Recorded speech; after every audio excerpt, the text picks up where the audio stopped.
समस्या का पता चले। हर एक जन से मिलके एकदम से मिलना जुलना हो जाता है। अपनी बात मैं कह सकती हूँ और उनकी बात सुन सकती हूँ। किसान वर्ग परेशान है, आज उनको अनेक टैक्स देने पड़ते हैं, चाहे वो खाद हो, कीटनाशक हो। हमारा बहुत ज़्यादा मुझे समर्थन मिला है, बहुत ज़्यादा सहयोग मिला है। मैं इनका आशीर्वाद लेने के लिए यहाँ आई हूँ। और हमारा एक दिन एक गांव रहता है, हम पूरे दिन एक गांव में रहते हैं, हर घर में जाते हैं, उनकी समस्या जानते हैं। आज तो पहले ही जिस घर में घुसी वहाँ समस्याओं का भंडार था। सबसे पहले तो बलिया जी देखो खाली पतीले पड़े हैं, कितने दिन हो गए, 3 दिन हो गए पानी नहीं आया। तो हमने तुरंत एसडीएम को फ़ोन किया, हाँ जी, और उनको ये समस्या का निवारण करने के लिए बोला। तो उन्होंने तुरंत आश्वासन दिया कि 10 दिन के अंदर आपको पानी की किल्लत से दूर कर दिया जाएगा। और क्या क्या समस्याएं देखी? अनेक समस्याएं, और तो बहुत सारी समस्याएं, क्योंकि यहाँ मूलभूत समस्याएं जो क्या नाम है, जो मूलभूत सुविधाएं हैं वो भी ये सरकार नहीं दे पा रही है। सबसे पहले बात तो इनके बीपीएल कार्ड काट दी गए हैं, दूसरी इनकी पेंशन काट दी गई है, क्योंकि इन्होंने गलत डाटा भरा हुआ है जो फैमिली आईडी और प्रॉपर्टी आईडी में गरीब को अमीर दिखाया, अमीर को गरीब दिखाया हुआ है। लगभग मैंने जो बताया आपको कि 9,60,235 बीपीएल कार्ड हरियाणा प्रदेश में काट दिए गए हैं। तो इन्हीं का विरोध करने के लिए, हम इन्हीं की आवाज़ उठाने के लिए हमारे शीर्ष नेताओं के साथ 13 तारीख को रविवार के दिन कलायत में प्रदर्शन करने जा रहे हैं, कैथल में।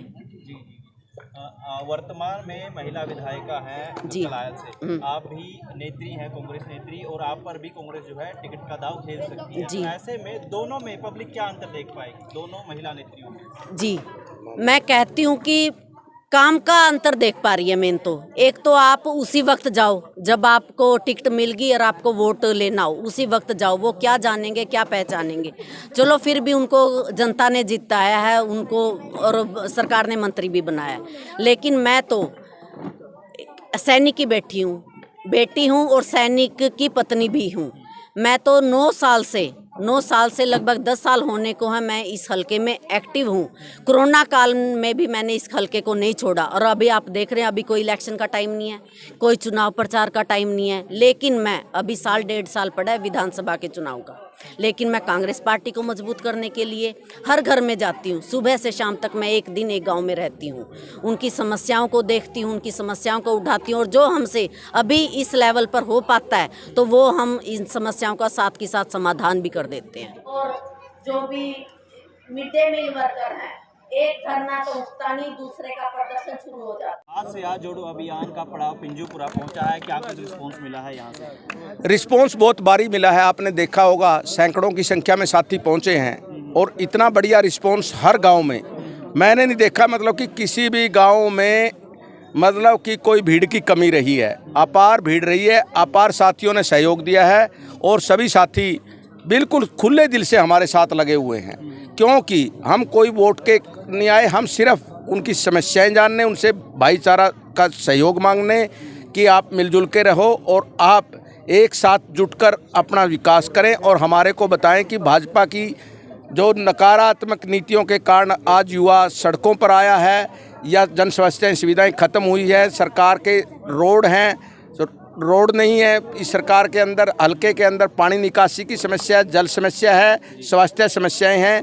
ये सारी समस्याओं की हम पोल खोलने मोदी सरकार की और खट्टर और दुष्यंत चौटाला की ये जो दुकान खोल के रखी है हरियाणा के अंदर कमीशन खोरी की, और यहाँ की मंत्री ने जो यहाँ पर कमीशन के अड्डे बनाए हुए हैं, जनता जान चुकी है, वो शर्मिंदी हो चुकी है कि गाँव में घुस नहीं सकती। कारण है उसके पीछे ये लड़ाई कराती है जात पात की, कभी राजपूत समाज की गुज्जर समाज से, कभी कैथल के अंदर आपको पता है कितना बड़ा बवाल होने से बच गया। ये तो सभी साथियों ने, समाज के साथियों ने कंट्रोल कर लिया। मैं कहता हूँ सभी से, अनीता जी ने भी कहा है कि 36 बिरादरी का भाईचारा सबसे पहले चाहिए। मेवात के अंदर देख चुके हो, मणिपुर देख चुके हो, जनता भाजपा को उखाड़ फेंकने के लिए तैयार है। कांग्रेस पार्टी के नेतृत्व में लोकसभा और विधानसभा में भारी बहुमत से कांग्रेस पार्टी जीतकर अपनी जीत दर्ज करके देश व प्रदेश में सरकार बनाएगी। आगामी 13 अगस्त को लेकर क्या कुछ बताया गया है पब्लिक को? क्या पब्लिक उस तरीके से स्ट्रेंथ में इकट्ठा होगी? बहुत, मैं आपको बताना चाहता हूं कि हज़ारों की संख्या में, कई हज़ारों की संख्या में आप सड़कें जाम हो जाएंगी कैथल की।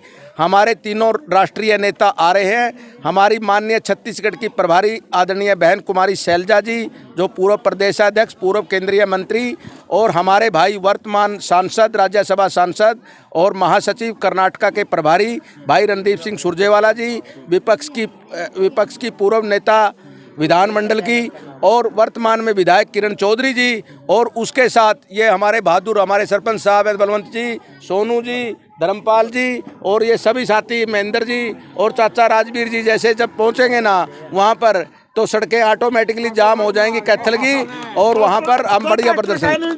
ट्रैक्टर लेके आएगा मेरे चाचा। पब्लिक में लगातार गुटबाजी का सामना भी कर रही है कांग्रेस, खासकर इसी हलके में कई सारे 3 या 4 गुटबाजी है, लेकिन लगता है कि इस प्रोग्राम के जरिए कोई एकजुटता भी दिखाई जाएगी।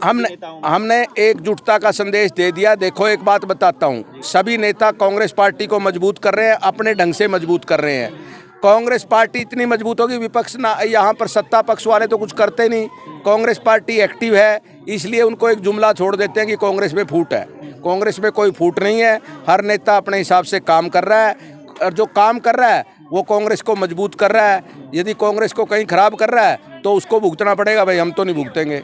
तो क्या 13 अगस्त को सभी नेता, जितनी भी गुटबाजी यहाँ पे जो कथित रूप से कही जा रही है, वो एक साथ दिखाई देंगे? तीनों नेता हमारे यहाँ पर पहुँचेंगे। देखो जो और भी नेता, निमंत्रण सभी को दिया होगा सीनियर लीडर ने।